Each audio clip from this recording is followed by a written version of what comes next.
भगवत गीता अध्याय 2 गीता सार श्लोक 23 नैनम छिन्दन्ति शस्त्राणि नैनम दहति पावका न चैनम क्लेदयन्त्यापो न शोषयति मारुतः। 23 यह आत्मा न तो कभी किसी शस्त्र द्वारा खंड खंड किया जा सकता है, न अग्नि द्वारा जलाया जा सकता है, न जल द्वारा भिगोया या वायु द्वारा सुखाया जा सकता है। सारे हथियार, तलवार, आग्नेयास्त्र, वर्षा के अस्त्र, चक्रवात आदि आत्मा को मारने में असमर्थ हैं। ऐसा प्रतीत होता है कि आधुनिक आग्नेयास्त्रों के अतिरिक्त मिट्टी, जल, वायु, आकाश आदि के भी अनेक प्रकार के हथियार होते थे। यहाँ तक कि आधुनिक युग के नाभिकीय हथियारों की गणना भी आग्नेयास्त्रों में की जाती है, किंतु पूर्व काल में विभिन्न पार्थिव तत्वों से बने हुए हथियार होते थे। आग्नेयास्त्रों का सामना जल के वरुण हथियारों से किया जाता था, जो आधुनिक विज्ञान के लिए अज्ञात है। आधुनिक विज्ञान को चक्रवात हथियारों का भी पता नहीं है।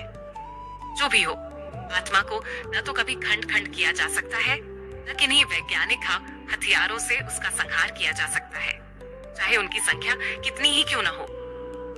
मायावादी इसकी व्याख्या नहीं कर सकते कि जीव किस प्रकार अपने अज्ञान के कारण उत्पन्न हुआ और तत्पश्चात माया की शक्ति से आवृत हो गया। न ही यदि परमात्मा से जीवों को विलग कर पाना संभव था। प्रत्युत सारे जीव परमात्मा से विलग हुए अंश हैं, चूंकि वे सनातन अणु आत्मा है, तथा माया द्वारा आवृत होने की उनकी प्रवृत्ति स्वाभाविक है और इस तरह वे भगवान की संगति से पृथक हो जाते हैं। जिस प्रकार अग्नि के स्फुलिंग अग्नि से विलग होते ही बुझ जाते हैं, यद्यपि इन दोनों के गुण समान होते हैं। वराह पुराण में जीवों को परमात्मा का भिन्न अंश कहा गया है। भगवत गीता के अनुसार भी वे शाश्वत रूप से ऐसे ही हैं, तथा मोह से मुक्त होकर भी जीव पृथक अस्तित्व रखता है, जैसा कि कृष्ण द्वारा अर्जुन को दिए गए उपदेशों से स्पष्ट है। अर्जुन कृष्ण के उपदेश के कारण मुक्त तो हो गया, किंतु कभी भी कृष्ण से एकाकार नहीं हुआ। श्लोक 24 श्लोक यह आत्मा अखंडित तथा अघुलनशील है। इसे न तो जलाया जा सकता है, न ही सुखाया जा सकता है।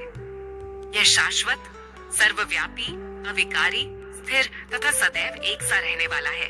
अणुआत्मा के इतने सारे गुण यही सिद्ध करते हैं कि आत्मा पूर्ण आत्मा का अनुअंश है और बिना किसी परिवर्तन के निरंतर उसी तरह बना रहता है। इस प्रसंग में अद्वैतवाद को व्यवहारित करना कठिन है, क्योंकि अणु आत्मा कभी भी परमात्मा के साथ मिलकर एक नहीं हो सकता। भौतिक कलमश से मुक्त होकर अणु आत्मा भगवान के तेज की किरणों की आध्यात्मिक स्फुलिंग बनकर रहना चाह सकता है, किंतु बुद्धिमान जीव तो भगवान की संगति करने के लिए वैकुंठ लोक में प्रवेश करता है।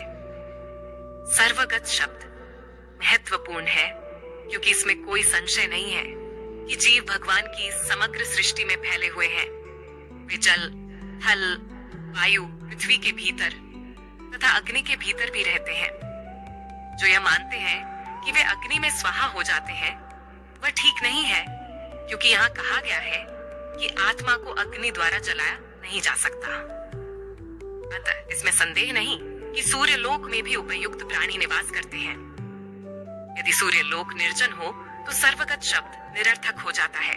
श्लोक 25 अव्यक्तो यम चिंत्यो यम विकार्यो यमुच्यते तस्मादेवं विदित्वैनं नानुशोचितुमर्हसि। 25 यह आत्मा अव्यक्त, अकल्पनीय तथा अपरिवर्तनीय कहा जाता है। यह जानकर तुम्हें शरीर के लिए शोक नहीं करना चाहिए। जैसा कि पहले कहा जा चुका है, आत्मा इतना सूक्ष्म है कि इसे सर्वाधिक शक्तिशाली सूक्ष्मदर्शी यंत्र से भी नहीं देखा जा सकता। अतः यह अदृश्य है। जहां तक आत्मा के अस्तित्व का संबंध है, श्रुति के प्रमाण के अतिरिक्त अन्य किसी प्रयोग द्वारा इसके अस्तित्व को सिद्ध नहीं किया जा सकता। हमें इस सत्य को स्वीकार करना पड़ता है, क्योंकि अनुभव गम्य सत्य होते हुए भी आत्मा के अस्तित्व को समझने के लिए कोई अन्य साधन नहीं है। हमें अनेक बातें केवल उच्च प्रमाणों के आधार पर माननी पड़ती हैं। कोई भी अपनी माता के आधार पर अपने पिता के अस्तित्व को अस्वीकार नहीं कर सकता। पिता के स्वरूप को जानने का साधन या एकमात्र प्रमाण माता है। इसी प्रकार वेदाध्ययन के अतिरिक्त आत्मा को समझने का अन्य उपाय नहीं है। दूसरे शब्दों में, आत्मा मानवीय व्यावहारिक ज्ञान द्वारा अकल्पनीय है। आत्मा चेतना है और चेतन है। वेदों के इस कथन को हमें स्वीकार करना होगा। आत्मा में शरीर जैसे परिवर्तन नहीं होते। मूलत अविकारी रहते हुए आत्मा अनंत परमात्मा की तुलना में अनुरूप है। परमात्मा अनंत है और अनु आत्मा अति सूक्ष्म है। अति सूक्ष्म आत्मा अविकारी होने के कारण अनंत आत्मा भगवान के तुल्य नहीं हो सकता। यही भाव वेदों में भिन्न भिन्न प्रकार से आत्मा के स्थायित्व की पुष्टि करने के लिए दोहराया गया है। किसी बात का दोहराना उस तथ्य को बिना किसी त्रुटि के समझने के लिए आवश्यक है। श्लोक 26। चैनम नित्यजातम नित्यम व मन्यसे मृतम तथापि त्वं महाबाहो नैनम शोचितुमर्हसि। 2.6। किंतु यदि तुम यह सोचते हो कि आत्मा अथवा जीवन का लक्षण सदा जन्म लेता है तथा सदा मरता है, तो भी हे महाबाहु, तुम्हारे शोक करने का कोई कारण नहीं है। सदा से दार्शनिकों का एक ऐसा वर्ग चला आ रहा है जो बौद्धों के ही समान यह नहीं मानता कि शरीर के परे भी आत्मा का स्वतंत्र अस्तित्व है। ऐसा प्रतीत होता है कि जब भगवान कृष्ण ने भगवद गीता का उपदेश दिया तो ऐसे दार्शनिक विद्यमान थे और लोकायतिक तथा वैभाषिक नाम से जाने जाते थे। ऐसे दार्शनिकों का मत है कि जीवन के लक्षण भौतिक संयोग की एक परिपक्व अवस्था में ही घटित होते हैं। आधुनिक भौतिक विज्ञानी तथा भौतिकतावादी दार्शनिक भी ऐसा ही सोचते हैं। उनके अनुसार शरीर भौतिक तत्वों का संयोग है और एक अवस्था ऐसी आती है जब भौतिक तथा रासायनिक तत्वों के संयोग से जीवन के लक्षण विकसित हो उठते हैं। नृतत्व विज्ञान इसी दर्शन पर आधारित है। संप्रति अनेक छद्म धर्म जिनका अमेरिका में प्रचार हो रहा है इसी दर्शन का पालन करते हैं और साथ ही शून्यवादी अभक्त बौद्धों का अनुसरण करते हैं। यदि अर्जुन को आत्मा के अस्तित्व में विश्वास नहीं था, जैसा कि वैभाषिक दर्शन में होता है, तो भी उसके शोक करने का कोई कारण न था। कोई भी मानव थोड़े से रसायनों की क्षति के लिए शोक नहीं करता तथा अपना कर्तव्य पालन नहीं त्याग देता है। दूसरी ओर आधुनिक विज्ञान तथा वैज्ञानिक युद्ध में शत्रु पर विजय प्राप्त करने के लिए न जाने कितने टन रसायन फूंक देते हैं। वैभाषिक दर्शन के अनुसार आत्मा शरीर के क्षय होते ही लुप्त हो जाता है। अतः प्रत्येक दशा में चाहे अर्जुन इस वैदिक मान्यता को स्वीकार करता कि अणु आत्मा का अस्तित्व है या कि वह आत्मा के अस्तित्व को स्वीकार नहीं करता, उसके लिए शोक करने का कोई कारण न था। इस सिद्धांत के अनुसार चूंकि पदार्थ से प्रत्येक क्षण असंख्य जीव उत्पन्न होते हैं और नष्ट होते रहते हैं, अतः ऐसी घटनाओं के लिए शोक करने की कोई आवश्यकता नहीं है। यदि आत्मा का पुनर्जन्म नहीं होता तो अर्जुन को अपने पितामह तथा गुरु के वध करने के पाप फलों से डरने का कोई कारण न था। किंतु साथ ही कृष्ण ने अर्जुन को व्यंग पूर्वक महाबाहु कहकर संबोधित किया, क्योंकि उसे वैभाषिक सिद्धांत स्वीकार नहीं था जो वैदिक ज्ञान के प्रतिकूल है। क्षत्रिय होने के नाते अर्जुन का संबंध वैदिक संस्कृति से था और वैदिक सिद्धांतों का पालन करते रहना ही उसके लिए शोभनीय था। श्लोक 27।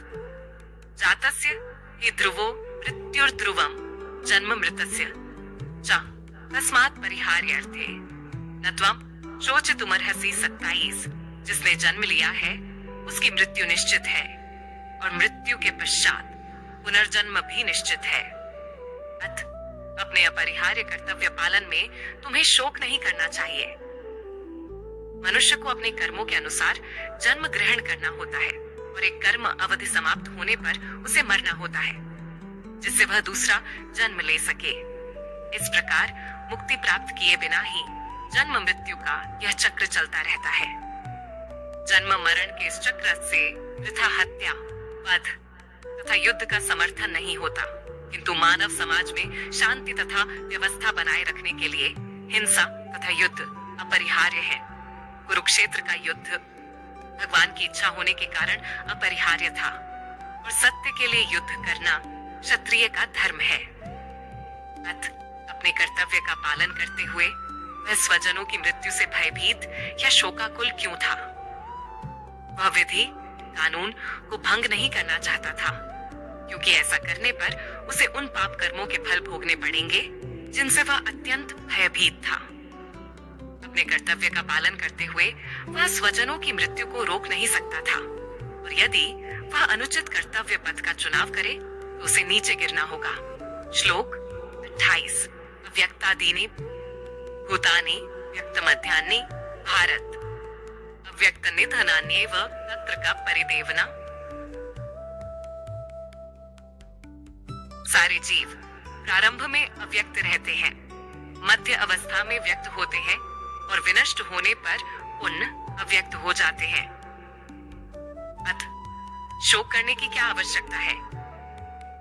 यह स्वीकार करते हुए कि दो प्रकार के दार्शनिक हैं। एक तो वे जो आत्मा के अस्तित्व को मानते हैं और दूसरे वे जो आत्मा के अस्तित्व को नहीं मानते। कहा जा सकता है कि किसी भी दशा में शोक करने का कोई कारण नहीं है। आत्मा के अस्तित्व को न मानने वालों को वेदांतवादी नास्तिक कहते हैं। यदि हम तर्क के लिए इस नास्तिकतावादी सिद्धांत को मान भी लें तो भी शोक करने का कोई कारण नहीं है। आत्मा के पृथक अस्तित्व से भिन्न सारे भौतिक तत्व सृष्टि के पूर्व अदृश्य रहते हैं। इस अदृश्य रहने की सूक्ष्म अवस्था से ही दृश्य अवस्था आती है। जिस प्रकार आकाश से वायु उत्पन्न होती है, वायु से अग्नि, अग्नि से जल और जल से पृथ्वी उत्पन्न होती है। पृथ्वी से अनेक प्रकार के पदार्थ प्रकट होते हैं। यथा एक विशाल गगनचुंबी महल पृथ्वी से ही प्रकट है। जब इसे ध्वस्त कर दिया जाता है तो वह अदृश्य हो जाता है और अंततः परमाणु रूप में बना रहता है। शक्ति संरक्षण का नियम बना रहता है, किंतु काल क्रम से वस्तुएं प्रकट तथा अप्रकट होती रहती है। अंतर इतना ही है। अतः प्रकट होने व्यक्त या अप्रकट, अव्यक्त होने पर शोक करने का कोई कारण नहीं है। यहाँ तक कि अप्रकट अवस्था में भी वस्तुएं समाप्त नहीं होती। प्रारंभिक तथा अंतिम दोनों अवस्थाओं में ही सारे तत्व अप्रकट रहते हैं। केवल मध्य में वे प्रकट होते हैं और इस तरह इसे कोई वास्तविक अंतर नहीं पड़ता। यदि हम भगवत गीता के इस वैदिक निष्कर्ष को मानते हैं कि ये भौतिक शरीर कालक्रम में नाशवान है, अंतवंत इमे देहा, किंतु आत्मा शाश्वत है, नित्यस्योक्ता शरीरिण, तो हमें यह सदा स्मरण रखना होगा कि यह शरीर वस्त्र परिधान के समान है तथा वस्त्र परिवर्तन होने पर शोक क्यों? शाश्वत आत्मा की तुलना में भौतिक शरीर का कोई यथार्थ अस्तित्व नहीं होता। यह स्वप्न के समान है। स्वप्न में हम आकाश में उड़ते या राजा की भांति रथ पर आरूढ़ हो सकते हैं, किंतु जागने पर देखते हैं कि न तो हम आकाश में हैं न रथ पर। वैदिक ज्ञान आत्म साक्षात्कार को भौतिक शरीर के अनस्तित्व के आधार पर प्रोत्साहन देता है। अतः चाहे हम आत्मा के अस्तित्व को माने या न माने, शरीर नाश के लिए शोक करने का कोई कारण नहीं है।